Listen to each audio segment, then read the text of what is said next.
Welcome to this third session of the seventh Adhyaya of Sri Bhagavad Gita. Let us start with the gratitude to the Lord, through whose grace everything is possible. Also, we pay our deep respects and tributes to the Guru Parampara, through which this knowledge and the scriptures are transmitted from one generation to the other. I pay my respects to my Guruji, Param Pujya Guruma, through whose grace I am learning the scriptures and I am able to share my understanding with you. Om Sahana Vavatu Sahanau Bhunaktu Sah Viryam Karva Vahai Tejasvinavadhitamastu Ma Vidvishavahai. Om Shanti Shanti Shanti. So we have already completed the first 6 adhyayas of Sri Bhagavad Gita, where the major description or the subject matter was of Jiva. So when Guruji gives us the Updesha, he says Tvam, that's the Tvam Padartha, but when we do our thinking and with our thought process, our Viveka, our Vichara, it is we have to think about our own self, Aham, who am I? And Jiva itself, himself, or Jiva by itself is Karma Pradhana. That means that he is involved in a lot of karma and a lot of activities, and that's why major subject matter of the first 6 adhyayas was about karma, where Bhagavan started Karma Yoga in the second adhyaya, and then in third adhyaya he gave description of Karma Yoga. In the fourth adhyaya it was Gnan and Karma Sannyas, and fifth adhyaya was Karma Sannyasa, and the sixth adhyaya was Dhyan Yoga or Atma Sanyami Yoga. From the 7th to the 12th adhyaya, that is the second part of Sri Bhagavad Gita, mainly the subject matter is Ishwar Tattva, and that is the Tat Padartha. It is also called Brahma when it signifies the Sarva Vyapaka or all pervasive Tattva. And here the main subject matter is Bhakti, because if you want to connect to the Lord, to the Almighty, to the Supreme, then devotion, surrender is the way to connect to the Divine. That's why most of the subject matter here is more related to Bhakti. The last 6 adhyayas describe the Aikya Gnan, how to see oneness behind all the differences. It can also be called Asi or Asmi when we are talking about our own self with the Lord. And it is mainly more devoted towards the Gnana. Of course, a lot of Gnana is there in the second Adhyaya and the fourth Adhyaya, fifth, sixth Adhyaya also. In every Adhyaya there are subject matter of Dhyan, but the main concentration of the last 6 Adhyayas is on this. So the essence of Upanishads, the essence of our scriptures is to understand the oneness between the Jiva and the Ishvara, the Aikya Gnana or the oneness, which is also denoted by these Mahavakyas of the Upanishads, that is called Tattvamasi, Tat Padartha, that is the Paramatma, Tvam means the Jiva, and Asi is the Aikya, or it is also known as Aham Brahma Asmi. Aham Brahma Asmi means I and Lord are the same.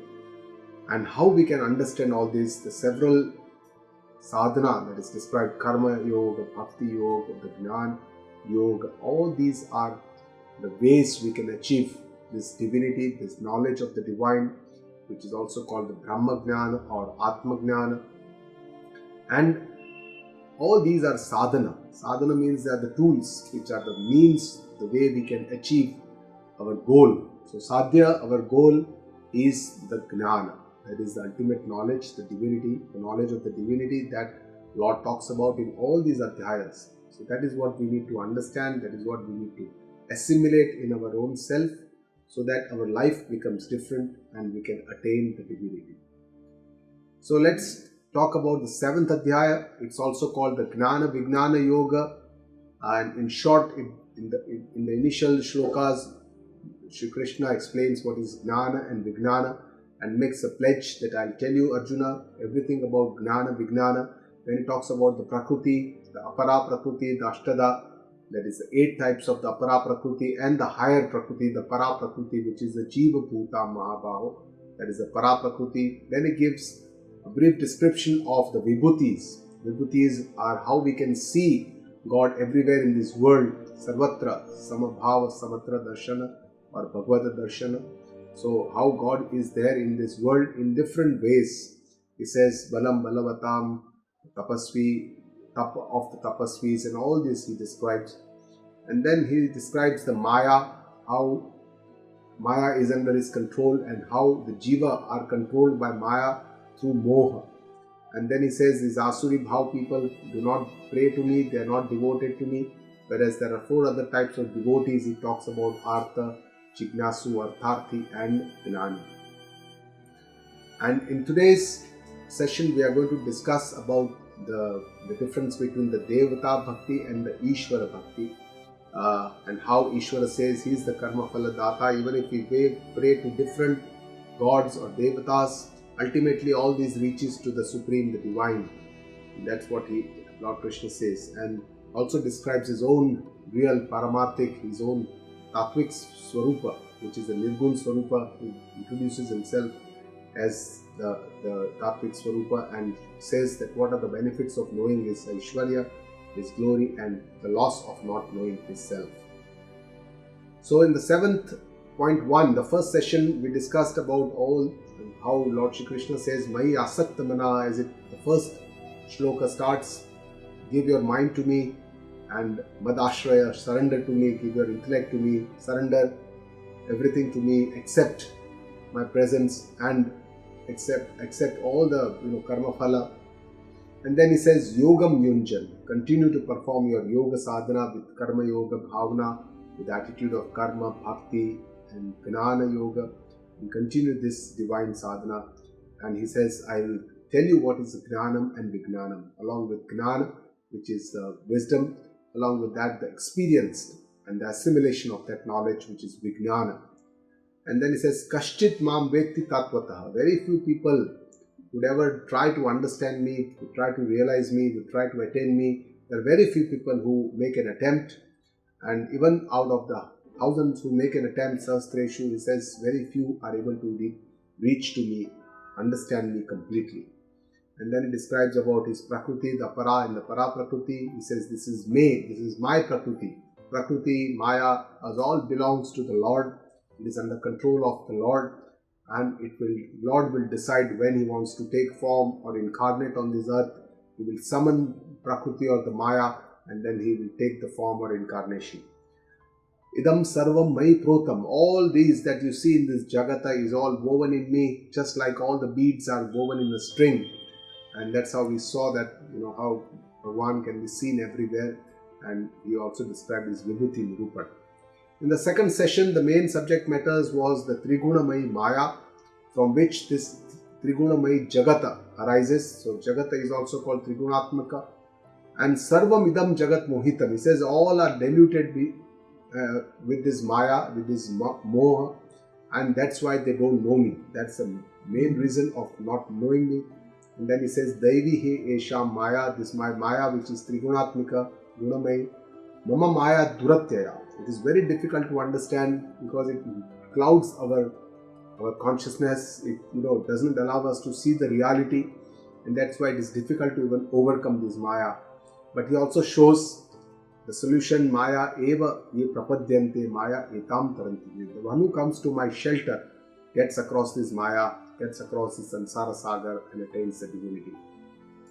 Then he says, Namam prapadyante, those people who do not take my shelter. He describes those people, Naradamaha, Asuri Bhavana, Moodha Lok, those who don't go to his shelter. And then he says, Chaturvidha Bhajante Mam. There are 4 types of devotees who pray to me, Sukruti Jana, and Tesham Gnani Nitya. Then out of these 4, he describes Gnani as the Shreshth, as the best, because they are Nitya Yukta. They are constantly connected with me, he says.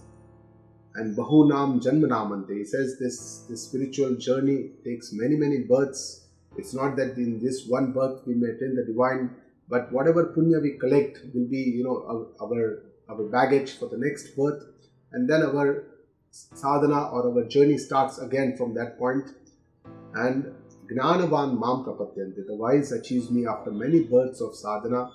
He says, and Vasudevam Sarvamitim. This is the knowledge that we need to understand, how we can see the presence of the Divine, the Almighty everywhere in this world. Everything is God. He says, Samahatma Sadurlabha. That person, that Mahatma, that great person is a rare person. So, in the next shloka, in the 20th shloka, Krishna says, Kamaistestairutak jnana prapadyante devataha tam niyamamasthaya prakrutya niyata swaya. So he says, I'm everywhere. Sarvam Vasudevam Sarvamiti. But even then people don't know me. What is the reason? And he describes the reason. He says, Kamaistestai yatak gnana. By all these incessant desires that come up in our mind, one after the other, the constant flow of these desires.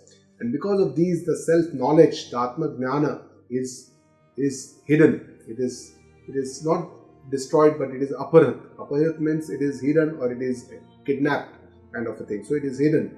It is not seen. People don't understand this. Prapadyante anya devata means because of these desires, we pray to many different types of lords, God, different types of idols, worship. And the main purpose is that we want to fulfill our desires. And that's why we go to the Lord and say, Bhagwan, mera itna kaam kar do, I will do this many mala, this japa. So this is how we keep praying for our own fulfillment, for our own motives. Prakrutya niyata swaya, according to our own nature, according to our own prakruti, that we pray to the different types of lords. Somebody has, faith in Shiva, he will pray to Shiva. Somebody has faith in Devi, he will pray to Devi Mata. So all these people different, they keep praying. And then tam niyamam asthaya means we also follow many rules and vratas and rules and regulations, rituals. We do a lot of japa, nama, tapa, all some different vratas, and all these people follow just to please the devatas, so that our desires are fulfilled. That is most of the times, that is what Lord Krishna says, Artha Bhakta, means he prays because he is in pain, is in misery, or Artharthi, because he is in, he wants to get something, wealth or fame or name or power or position or whatever. And Jignasu, he has a desire to know the reality. So these are all the desires. They may be sattvic like a Jignasu or a Bhakta, but it could be selfish, it could be Rajasic like the Artharthi, or it could be Tamasic. So these are all the kinds of different types of desires. And these Vishai Kamna or the worldly desires are the ones that always keep us attached to this world. It does not allow us to elevate ourselves, transcend ourselves, to get away from this world and understand the divine.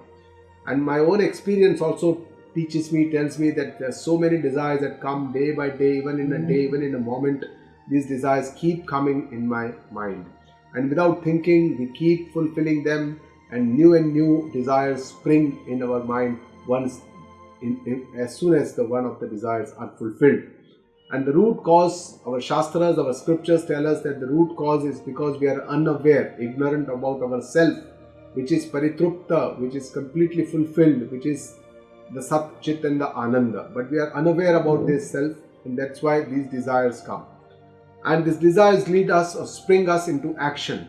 And then action, karma, then karma phala, and then there is a bhoga, that means enjoyment, the pleasures. All these, and these leaves behind all the impressions in our mind. These are called the sanskaras. And these sanskaras, they are again the root for the next kamana. There will be another ichcha, and all these keep coming again. So desires, action, enjoyment, kamana, karma phala, bhoga, sanskara, karma, again karma. So this chakra goes on. And this cycle goes on from birth to the death to the next birth. This keeps going on. And this is what is called as a sansara bandhana. This is the bondage from which a person who has some kind of a jignasa wants to get relieved, or somebody who has a mumuksha wants to get relieved from this kind of a bondage. So it is these desires that are the major obstacles for us or on our progress, not just the worldly progress, even more in the spiritual progress. Because here there will be the major obstacles which will keep holding us back, will not allow us to progress onto this path. And only we can transcend these desires by viveka and vichara. That's what our Vedanta and Shastras tell us. It's only this human mind which has this kind of an intellect to think what is right, what is wrong, what is correct, what is the right thing to do, what I should do, what our scriptures tell us, what our ancient wisdom tell us.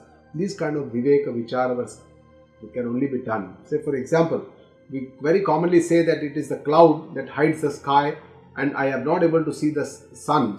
It hides the sun and I am not able to see the sun because the cloud has come in between. But think, is it really possible? The scriptures tell us that the cloud is very small, the sun is too large. It is not just possible that the cloud can hide the sun and can not allow us to see the sun. It is only that it hides our own, our eyes, so that we are not able to see the sun. Sun is already there, but because the cloud kinds of forms a kind of an avaran or a layer in which we are not able to perceive the sun which is already there behind.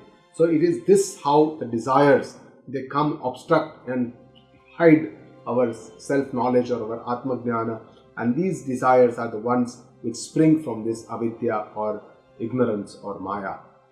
So this is what our scriptures tell us, and we generally what we do in our lifetime is we keep fulfilling this desire so that the new desire springs. So it's more like a symptomatic treatment that we give. When person has a fever, we give them a paracetamol and the fever goes down, but we have to go to the root of the problem, why fever has happened, and the root cause of the problem is here the ignorance, which has to be taken care, and this can only be taken care by knowing the self. The Atma-jnana or Brahma-jnana is the only way to take care of this ignorance. So at every stage of our life, we'll have priorities which are important, and we have to take the right decision, what is the right for me, that will help me to attain my upliftment, for my own betterment, for my own benefit, for my own good. Yo yo yam yam tanum bhaktaha shraddhayarchittum ichchati tasya tasya chalam shraddham tameva vidadhamyaham. So here Shri Krishna says, yam yam tanum bhaktaha. Those who worship different devatas, idols, forms, different forms of worship, shraddhaya architum ichchati, with faith for fulfilling the desires. Most of the times that's what we do. We have a faith in a devata or an idol and we worship them to fulfill our desires. Shri Krishna says, tasya achalam shraddham. I strengthen their faith there and there, everywhere, wherever they are worshipping the devatas. Their achala faith, it's their ultimate faith, I strengthen them. Tama eva vidadhami aham, by giving them the desired results. Because when we worship a devata and we get a fruit or result, we always believe that the devata is because unki krupa hui hai, ye humko phala mila hai. That is how we feel, that because of the grace of the Lord, we have got this phala. But Bhagavan here says that the karma phala data is Ishvara, and it is only through his central all the grace that everything happens, and all these devatas are the system that he has set up, how, so that we think that we are worshipping or we are praying to these devatas. So ultimately, Guruji gives us an example that when MPs, they are elected to the Lok Sabha, they get a different grants, and then they would do a lot of efforts in their own constituency and make things and say that this is from my grant that everything has happened. So similarly, all the grants come from the center. So all these are like devatas, but ultimately it's the center or the central government with the fund, it is through which all the grants are given. So that is the karma phala data, the Ishvara. Sahtaya shraddhaya yuktaha tasya radhanamihate labhate cha tatah kaman mayyeva vihitan hitan. So again, Shri Krishna says, Sataya Shraddhaya Yukta, with faith, all these people, Tasya Aradhana Ihate, they worship all these devatas, Labhate cha tatah kaman, and those devatas fulfill their desires. Mai eva vihitan hitan. So in reality, I only give them the due fruits of their actions. Essentially, that I am the karma phala data. That is what Ishvara is trying to say here, that there is a difference between worshipping the devatas and the Ishvara. Even if we worship the devatas, all these goes to the Lord, to the Ishvara, and all our karma phala also is given through him. And that is what Lord Krishna says here. And then he shows the difference. What is the difference between worshipping the Devtas and worshipping the Ishwar? Antavattu phalam tesham tad bhavatyalpamedhasam devan devayajo yanti mad bhakta yanti mamapi. So he shows the differences between the worship of the Devta and the Ishvara. He says tesham alpamedhasam, those who have less intelligence, that is alpamedhasam, and though antavattu phalam tad bhavati, they get limited fruits. So these fruits, phalam, that they get are antavattu, which have an end. So whatever has an end has generally a beginning. So it has a beginning and it has an end. But there it has a limited fruit. It is within this world. Devan Deyaja Anti. Those who worship other Devtas, they attain those Devatas. So basically that's what he's trying to say. Shri Krishna says that those who worship Devata, they get a fruit which has a limited, which is Antavattu. Mad Bhakta Yanti Mamapi. But he says one who worships me attains me. And he will go ahead and say that he is unlimited fruits.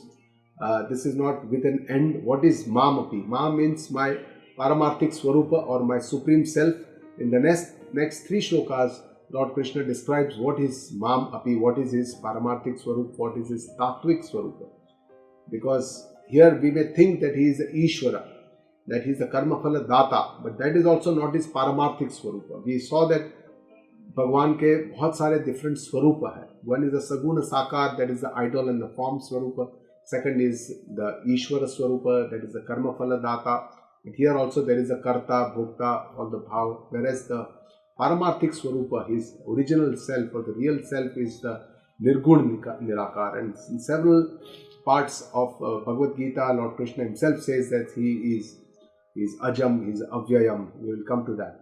So basically unlimited happiness, peace, freedom and liberation can happen or can be achieved by the person who worships the Lord. That's what he says.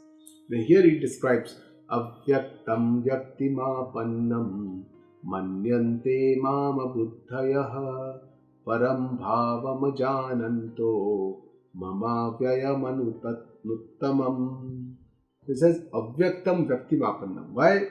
Many people do not know my real self, and he describes as abuddhaya, those who have very little intellect. Abuddhaya.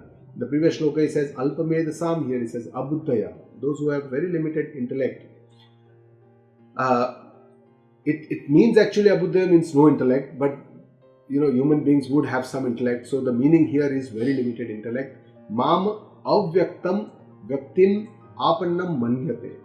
Though I am unmanifest by nature, I am avyakta, I cannot be seen by nature, but these people who have a very limited intellect, they believe that I have a form. I vyaktim apannam manyate, that I develop or I assume a form. I become an incarnate, I am the Lord, and they believe that he is the Bhagwan. So our Guruji describes here that it is, there is nothing wrong in thinking about God in a Saguna Sakar Swarupa. It's fine to worship the idol worship or Saguna Sakar Swarupa. But to understand that itself is the ultimate Lord is not the correct way of looking at it. We must see the Lord in a correct perspective, in the right perspective, what Lord Shri Krishna himself describes here in Srimad Bhagavad Gita. So, Param Bhavamam Ajananto. If they don't know my real essence, my real Swarupa, he says, Mama Avyayam Anuttamam. And he also describes his real self. He says, my real self is Avyayam and Anuttamam. Which is, Avyayam means there is no change. It is changeless. And Anuttamam means there is nothing Uttama from it. So it's the highest form. There is nothing higher than that. There is no Swarupa, there is no form which is higher than that. And this Swarupa of Bhagwan is the Chaitanya Swarupa or the Brahma Swarupa. It's a Nirgun Nirakar. It's a formless Swarupa of Bhagwan. So that is what he says is my Paramarthik, that's my real self. And here he says Param Bhavama Ajananto, they don't know my real Swarupa. And Bhagwan himself says it is Avyaktam, I am formless, I am Nirguna Nirakar. I cannot be perceived by senses, Indriya, Mana, Buddhi, because I am Nirguna Nirakar. And I Avyayam, there is no change. I am neither born, I don't die, I am immortal, there is no change. All this change that you see is in Anatma. I am not that Atma Swarup, I am Atma Swarupa. And Anuttamam, this is my highest form. It is Satchit and Ananda Swarupa itself, that is the highest form of Sri Lord. So he resides as an Atma Swarupa within all Jiva, as Antaryami or as part of the Atma, and that's how he is one with the Jiva, with this Atma Swarupa, and he resides in as unmanifest, as Avyakta in all the worldly objects. So in all the objects of this Jagata or in this world, in this universe, Lord resides. That is how we need to see him everywhere in this universe. That is what is the essence of Sri Bhagavad Gita. Naham prakasha sarvasya yogamaya samavruta mudhoyam nabhijanati loko mamajamavyayam. So Arjuna must have thought that, oh, if can someone really know you, if you are so difficult to understand, then how can somebody know you? How is it possible? Lord here answers that Naham prakasha sarvasya. I don't manifest to all. He says, I'm hidden. How am I hidden? I'm yoga maya samavruta. I'm hidden by yoga maya. That is what hides me. That is my lair, because of which I am not easily perceivable. I cannot be seen. That's why people think that I am not there. It says, Mudaha loka ayam na abhichanati. So initially he says alpamedasam, then he says abuddhayaha. Now he says, uses more powerful, he says mudha. Mudha means those who are deluded by this maya, by this moha. Loka. Those ayam na abhijanati. They don't know me. They don't know my real swarup, my essence. Mam, again he says, ajam avyayam. I am ajam. I am not born. I am eternal. I am unborn. That is my paramarthik swarup. I am avyayam. I am changeless. And only nirguna tattva is like this, which is changeless, which is neither born nor dies. All that we can see, all that we can perceive has a beginning, has an end. It is all having a change, vikar, jisko bolte, because sharira, deha, indriya, mana, everything keeps changing completely. But Bhagavan says here that my paramarthik swarup is ajam, avyayam. I am unborn, I am eternal, I am immortal, I am indestructible, I am changeless. So here Bhagavan uses this word avyayam in 2 shlokas, and that also helps us to understand this Aikya Gnana, what Vedanta or our scriptures try to explain. So avyayam word is used in Bhagavad Gita for different reasons. If you see the 15th Adhyaya, the Purushottam Yoga, again in this 17th shloka, Shri Krishna uses this word avyayam for Ishvara. Here also he uses avyaya word for Ishvara. There also he uses for Ishvara. Gyoloka traya mahavishya vibhartavyaya Ishvara. And then in the same 15th Adhyaya, when the Purushottam Yoga starts, the first shloka is the description of the Sansar Vruksha. That is, how Urdhva Mala Madha Shakham Ashwattham Prahur Avyayam. So this is describing the Jagata, and that is where he uses the word Avyayam. And then in the 2nd Adhyaya, when he is describing the Atma and Atma Viveka, the Atma Jnana, the Jiva, Swarupa, he says Veda Vinashinam Nityam. Ya ena majam avyayam. So it is avinashi, it is nitya, it is ajam, it is avyayam. That is what is the real swarupa of Jeev. So that means that Jeev, the real swarupa of Jeev is also Atma, and which is amar, which is ajama, which is unborn, which is avyayam, it is changeless. And it is the God who is the reality behind all these 3, the Jiva, Jagata and the Ishvara. All behind all these 3, Paramatma is the reality, it's the essence, it is this one tattva, and it is unmanifest, God manifest in all these 3, and that is how we need to perceive the Lord. And this is the true knowledge of Vedanta, that is called the Aikya Gnana, or the knowledge of oneness. So there are many misunderstandings that we have through which we live for years, for generations, for many births, and our scriptures try best through our acharyas and our gurus to show us the true understanding what we can have. And this is what, in a nutshell, in this table, we can see what is the true understanding, what is the misunderstanding, what can be the true understanding. So there are 2 types of words, which is called Vachyartha and Lakshyartha. Vachyartha means whenever we speak a word, whatever meaning arises immediately, that is called the Vachyartha. Whereas Lakshyartha is where we have to actually think deeply and then come out with the real meaning of that word, that is called Lakshyartha.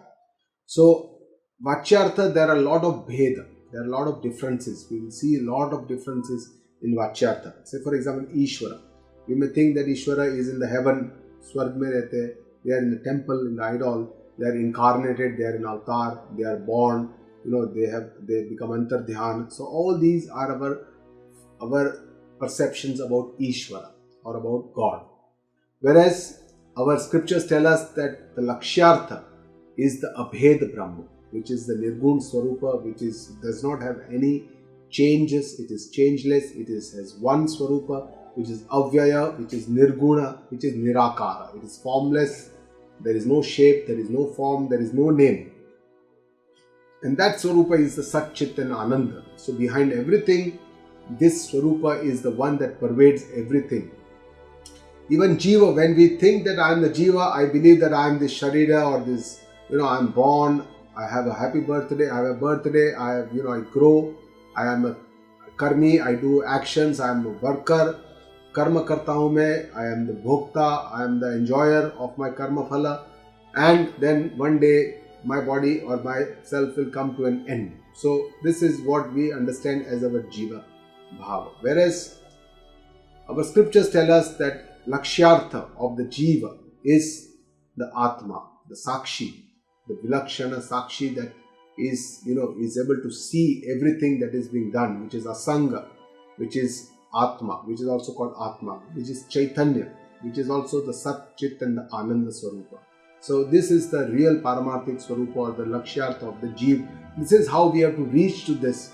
This is what is the sadhana. And Jagata. Jagata means this world we see as very different objects with different names and different forms. And in this, behind all these names and forms, we have to see that one, what is the Asti, Bhati and Priya. That is also the Sat, Chit and the Ananda Swarupa, the Paramatma or the Nirgun, Avyaya, Atma or Paramatma, that we call as Brahma. So all these is there in the Jagata as well, and this is what we have to try to see.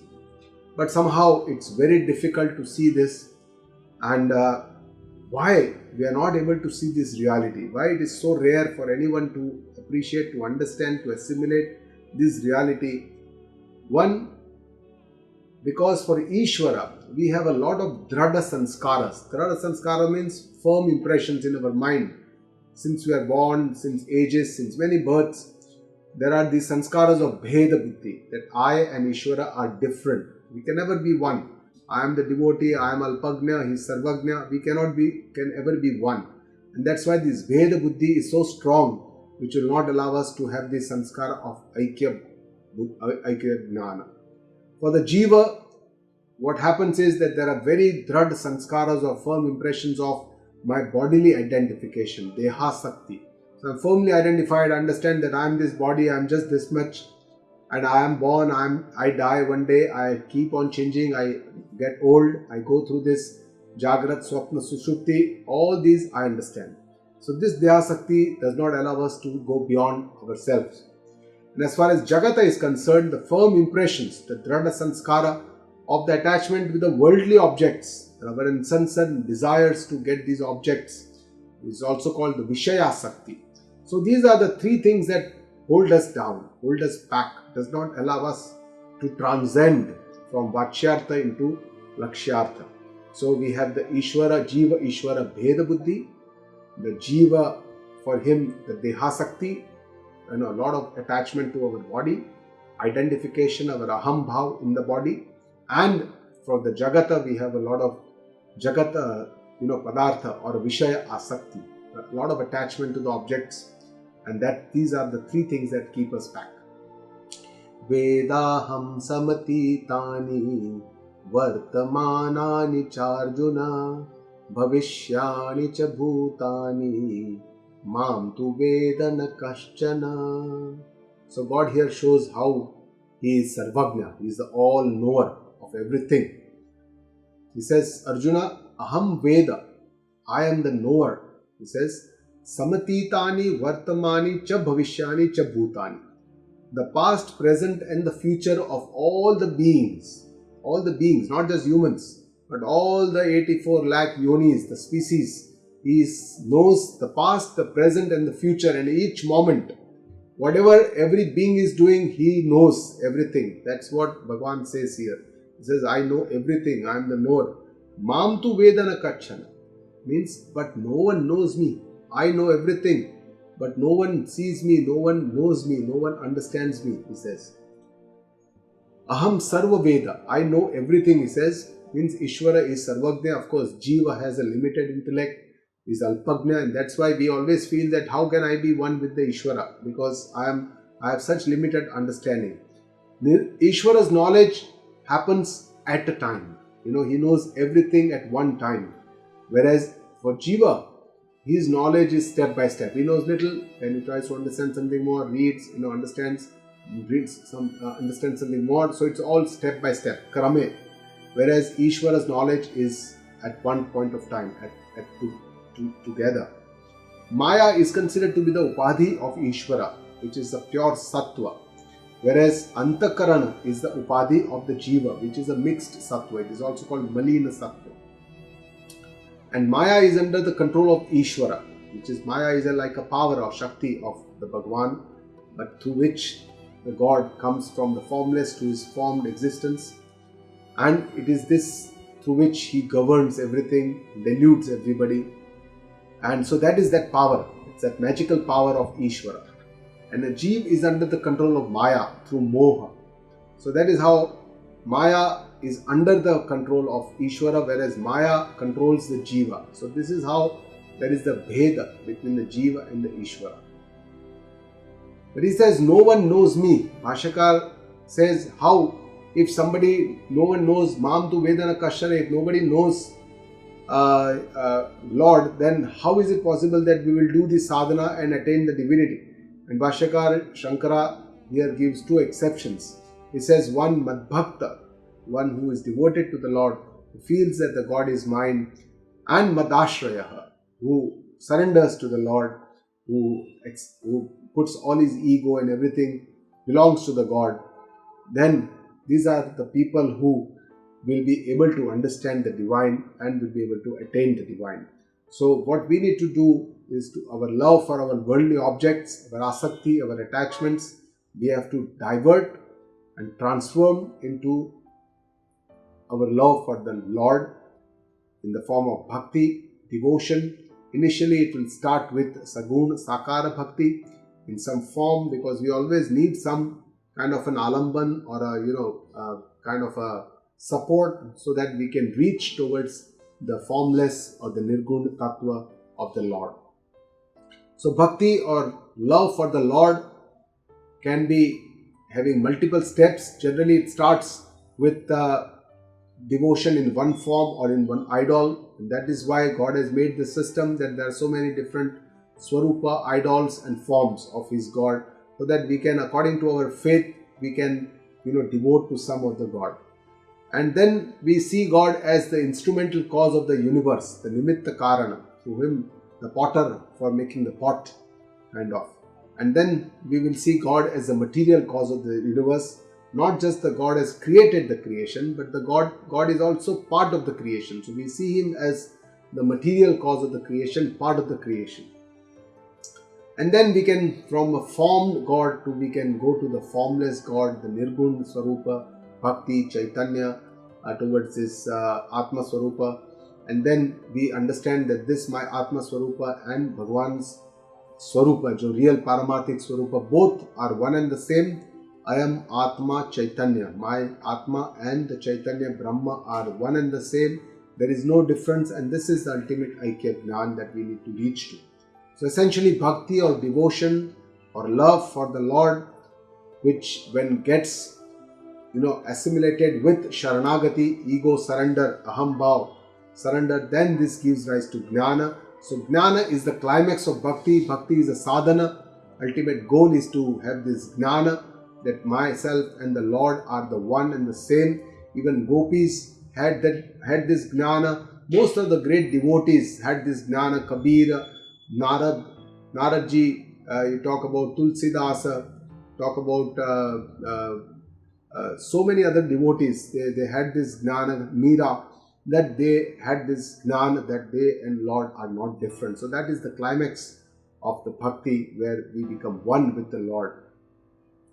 Ichha dvesha samuthena dvandva mohena bharata sarva bhutani sammoham sarge yanti parantapa. So here Lord shows us what are the obstacles for us jiva. Why do we don't know the Lord? Why is it that we don't understand Him? It says Ichha dvesha samuthena, the desires and the hatred. Ichha means the desires, hatred means dvesha, samuthena means together, all this. So these are essentially nothing but the strong likes and dislikes, because desires come up because of our likes. That's why these are likes and dislikes. They're also called the raga dvesha. So here Lord tells us that these raga dvesha, then He says dvandva mohena. They arise because of the dvandva, the dualities of this world, and mohena. And all these dualities are seen because of the moha. So moha leads to the delusion, the dvandva, and then it leads to the raga dvesha. So these are, He says, "Oh Parantapa, you are a great warrior, Arjuna.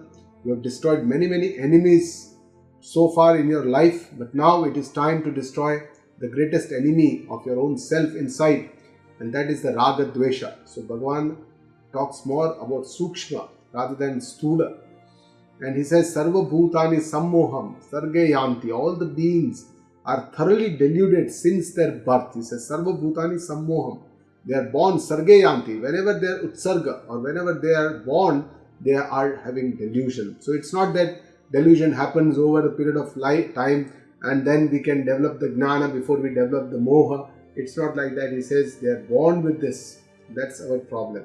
And Lord Shri Krishna tells us here that raga and dvesha are the main cause of all our maladies, all our problems. The root cause is the raga dvesha. That is how moha works through this jagata, through these dualities. So that is the root cause, that it causes ignorance of the real self, that is the I. And the main obstacle is raga dvesha, which leads to moha. And Lord has already said in the second adhyaya, Sthita Prajna Yadate Moha Kalilam. When you overcome these moha, kalila, that is the kichad of the dirt or the shuddhi of moha, only then you can reach to this jnana.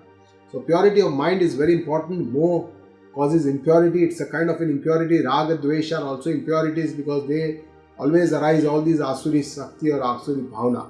And the purity of the mind is purity of the raga dvesha. So purifying our intellect, inner mind, what we say antakarana shuddhi, which is the first step of the sadhana, only essentially means that we have to purify our raga dvesha, because these are the major problems. And this is what is called as vairagya. So softening of the raga dvesha, shithilikaran, or loosening the grip of the raga dvesha is the vairagya. And Lord has already said previously, Dayorna Vashamagachet, in second adhyaya, don't come in its spell. Tau yasya paripanthino, raga dvesha vyavastito. He says that is the where mano buddhi, that is the place where raga dvesha resides. And this says Dayorna Vashamagachet, don't come in that spell because they are your biggest enemies. Here he says, "Oh Parantapa, get up and fight this enemy," because they are both important for not only worldly progress, for our spiritual progress. It is even more important. This is what creates a lot of our daily problems in our relationships and a lot of other issues. And how they arise? They arise because of the dvandva. Dvandva is the dualities of this world. Now, world is already full of dualities, and there is no one side. There are always, we say, two sides of the coin. Like there will be two sides, and that is the raga dvesha is the most powerful duality of this world, which we most commonly don't understand or recognize also. Now, outer dualities that we see daily are day and night, hot and cold. Now, these are all very natural, but we put stamps on this and say that, okay, I love cold weather, I don't like hot weather, I love daytime, I don't like the night time. So, we create this kind of a stamps, good or bad, I like or don't like, and that creates a problem. Whereas, a lot of other dvandva are more understandable for us. Success, we like success, nobody likes failure. Profit, yes, I'm very happy if I earn more from the stock markets, I'm very happy, I feel I have done some profit. Or if I have a loss, the markets go down, I'm worried. Praise, everybody likes praise, no one likes criticism. So these are all the, likes, dislikes are the two dualities which will stamp on every situation, every circumstance of our life, every moment of our life. And it is this dvandvas which causes the sukha dukkha for us. It is also dvandva, the pleasure and the pain. And this cycle goes on. Sometimes we are happy if I do something or I get something which I like, I am happy, that gives me sukha. If I don't like, that gives me dukkha.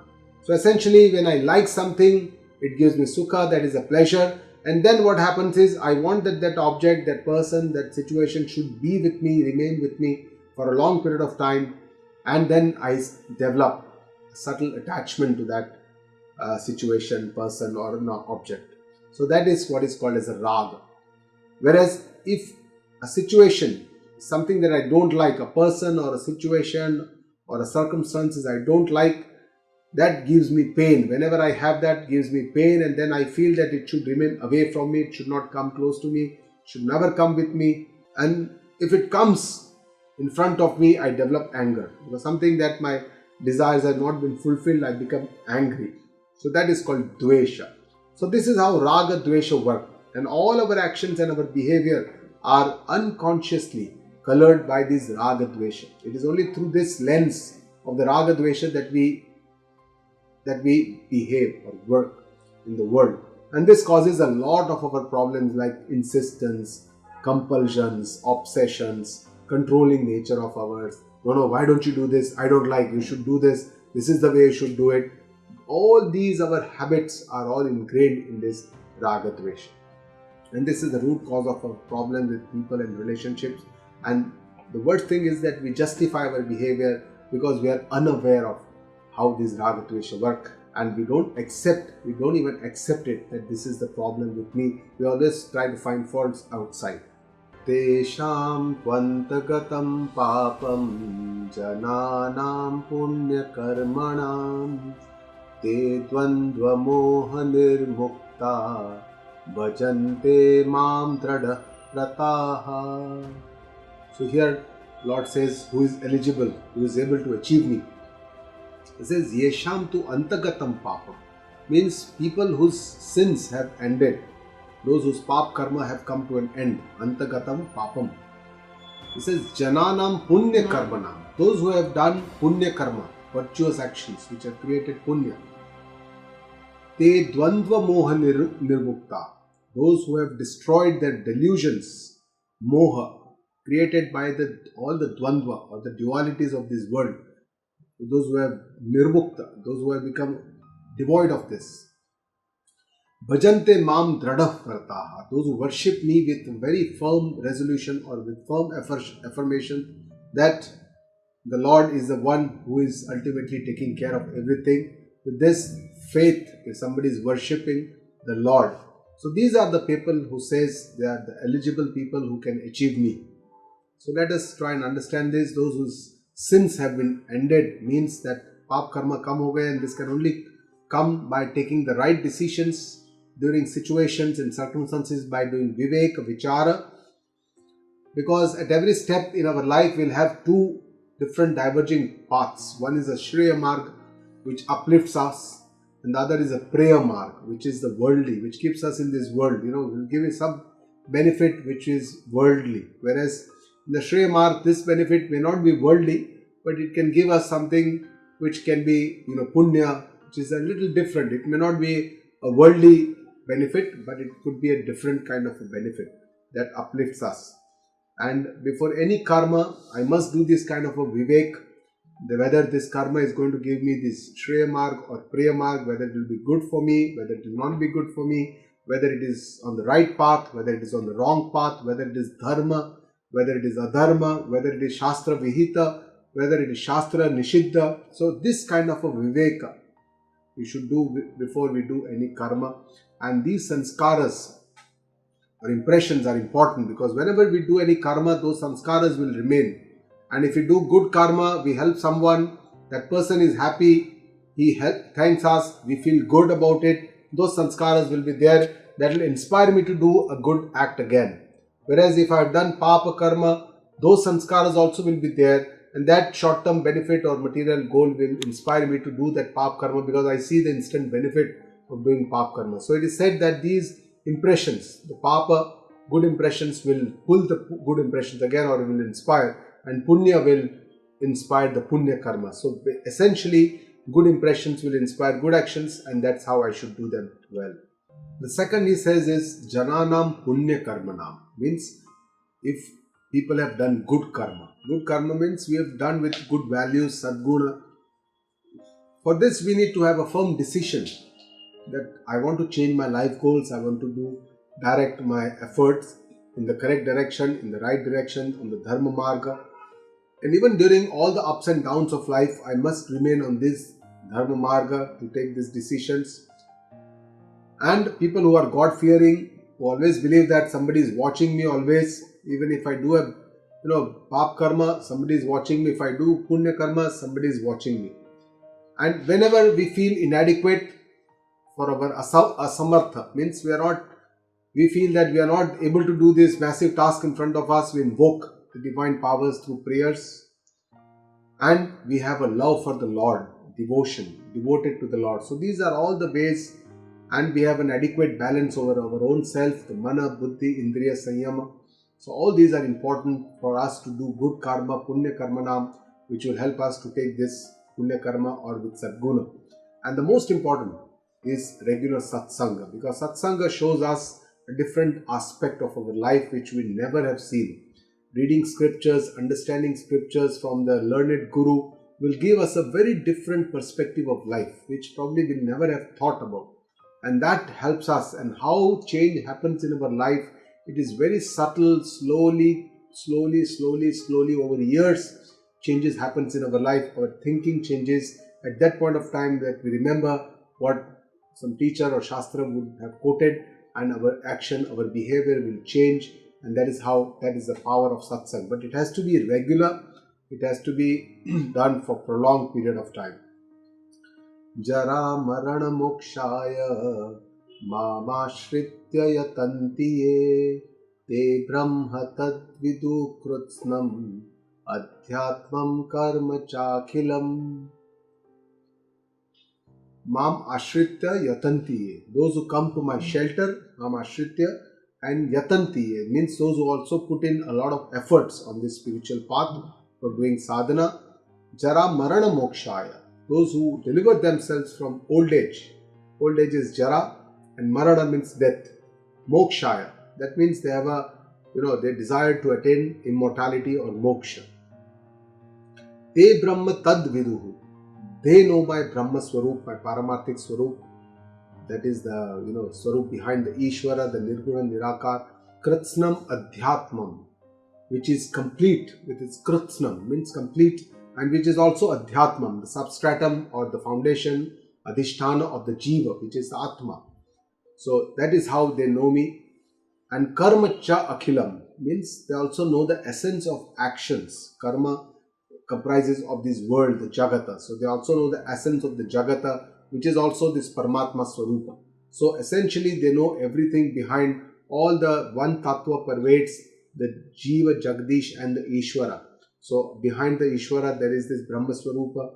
Behind the Jiva there is also this Atma Swarupa, which is one with the Brahma Swarupa. And behind Jagata also there is this, behind everything there is one Swarupa. That person who understands this. Jara Marana. So fear of old age and death, every one of us has this, and this is the root of all the fear. Fear of diseases, fear of developing something, fear of COVID infections, fear of dying. Everybody has, and we have all faced it during these COVID times. And the reason for this is that we feel helpless sometimes, because we know that death is unavoidable, but we don't have an acceptance of the death, and that's our main problem. But we must realize that death is a reality, though it is also unavoidable, and both old age and death are of the body. And if you understand that this body is not me, this is my body, I am separate from the body, I am unborn, I don't die, it is this body that is undergoing death. And all the changes that happen are in the body, not in me. If this understanding happens, then one can liberate ourselves from this mokshaya, that is from this fear of death and old age. And only spirituality can change our attitude, that can make us to celebrate life and to accept and to completely peacefully accept death. So this only spirituality, Bhagavad Gita can only teach us. In the second Adhyaya, Bhagavan says, Vasansi jirnani atha vihaya. Says death is what? Like changing clothes. These clothes are old. You have to take them out, wear new clothes. That's how Jiva leaves the body when the body becomes old and infirm. That is what is death, he explains. So this kind of understanding about death and this acceptance can come only with the scriptures, only with our spirituality.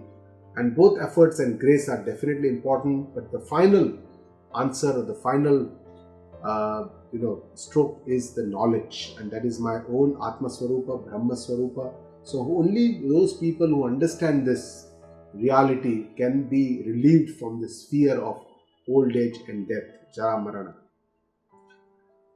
Sadhi bhutadhi daivam mam sadhi yagnam cha ye viduhu prayana kale pichamam te vidur yukta chetasaha.